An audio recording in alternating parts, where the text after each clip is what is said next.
Another big man is rumored to hit the trade deadline market, and the Knicks should absolutely be looking to acquire him. I'm going to break all that and much more on the Knicks Digest. What's up, guys? It's your boy Dariel. Let's get right into today's video. So, per C Clark _13, the Mavericks have begun to shop Daniel Gafford ahead of the trade deadline. Should the Knicks take the chance? C Clark _13 is a reporter that works for The Athletic. Daniel Gafford being available at the trade deadline, 100% we should be looking to try and acquire him. When Daniel Gafford was with the Washington Wizards, I was one of the people heavily advocating to try and acquire Daniel Gafford. Now, of course, he went to the Mavericks, and then the next thing you know, they also acquired PJ Washington, and then next thing you know, they're making an NBA Finals appearance against the Boston Celtics where they lost.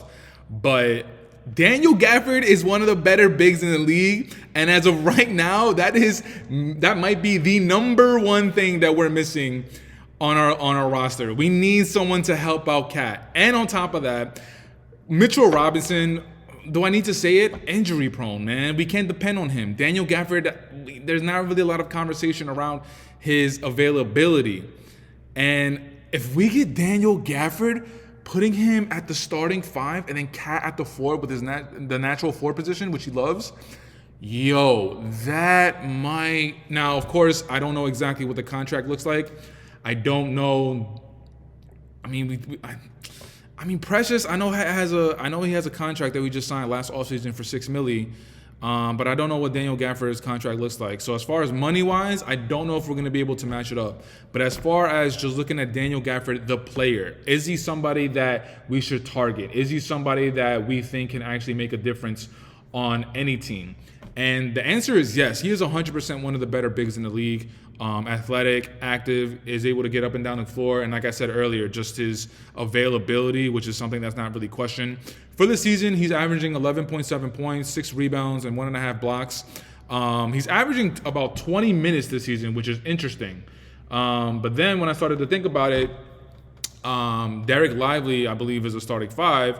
So Daniel Gafford, I guess, is coming off the bench. And having Gafford coming off the bench is ridiculous. Going back into the amount of games he's played for the past few seasons, I'm going to be starting at the 2021-2022 season with the Washington Wizards. He played 72 games. The season after that, he played 78. The 2023-2024 season, that's where the Washington Wizards, they made that trade mid-season. So he played 45 games for the Wizards, and then for the rest of the season with Dallas, he played 29 games.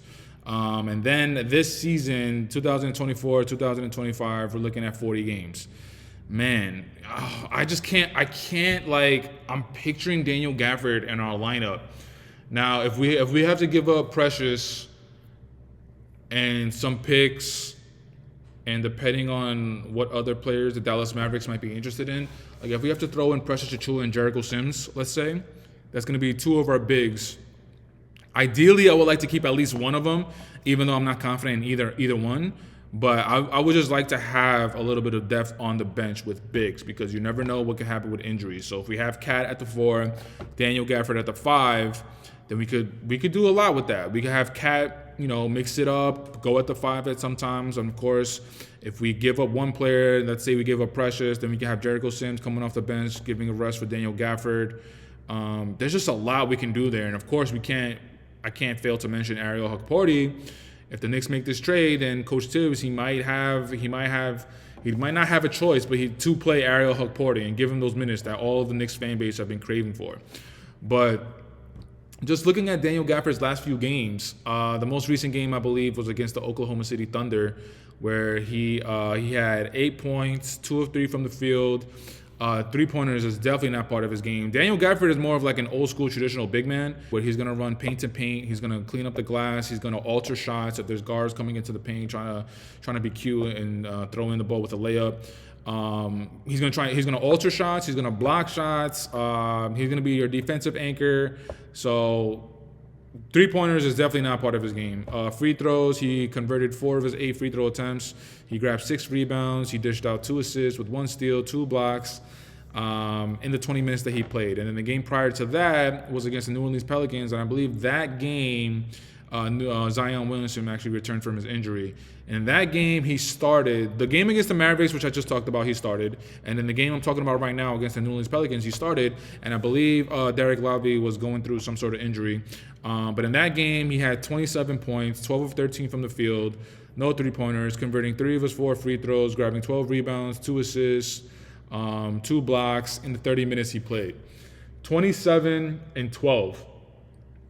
And I could put my money on it that those 27 points, 12 of 13 from the floor, was definitely off of offensive rebounds. It was probably maybe some alley-oops. It was probably just some like garbage plays where the ball's on the floor, he picks it up, he throws it back in. So that's more of Daniel Gafford's game. The game prior to that, against the Denver Nuggets, they lost. But Daniel Gafford, that game, Derek Lively played. So Daniel Gafford came off the bench. He had 13 points in the 19 minutes he played, converted 5 of his 8 field goals, no three-pointers, converted 3 of his 4 free throw attempts with 4 rebounds, 1 assist, no steals, and 1 block. And I believe, I'm not sure if I mentioned this, but he played 19 minutes in that game coming off the bench. Listen, man, there's just a lot to like with Daniel Gafford, man. I don't know what's going on with the Dallas Mavericks. Marcel, let me know. Hit the group chat. I'm just saying. I don't know. When I saw that report, I don't know if there's like some personal tension going on with Daniel Gafford and the Mavericks organization. I think Luka is still out. I know Kyrie just played in one of the games more recently, but he was out for a little bit because I think he has some sort of back issue. I don't know. I don't know if Daniel Gafford wants to be more part of the offense, and he's just not getting what he wants. And maybe I don't know. Maybe that's why the Mavericks are throwing him in the trade offers and the trade rumor mill. But any team, man, any team that is in need of a big that is available, that is just a suitable big, man, Daniel Gafford has got to be like one of the 2 or 3 top bigs in the trade rumor mill.